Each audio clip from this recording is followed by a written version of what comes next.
রাসূলুল্লাহ সাল্লাল্লাহু আলাইহি ওয়াসাল্লাম বলেছেন, যে ব্যক্তি রমজান মাস পেয়ে নিষ্পাপ হতে পারল না, তার মতো হতভাগ্য এই জগতে আর কেউ নেই।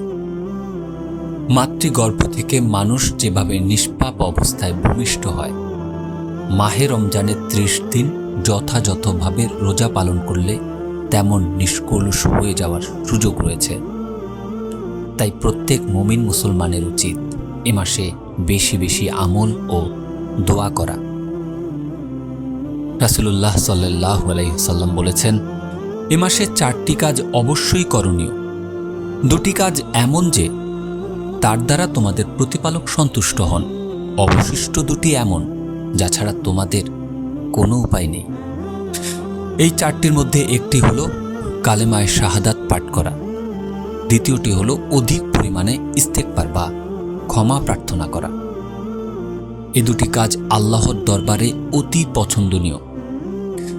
তৃতীয় ও চতুর্থ হলো জান্নাত লাভের আশা করা ও জাহান্নাম থেকে পরিত্রাণের প্রার্থনা করা।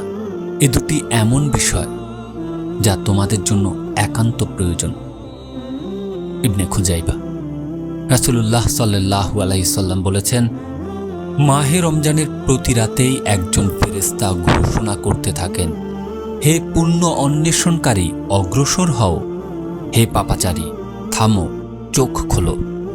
তিনি আবার ঘোষণা করেন, ক্ষমা প্রার্থীকে ক্ষমা করা হবে, অনুতপ্তের অনুতাপ গ্রহণ করা হবে, প্রার্থনাকারীর প্রার্থনা কবুল করা হবে।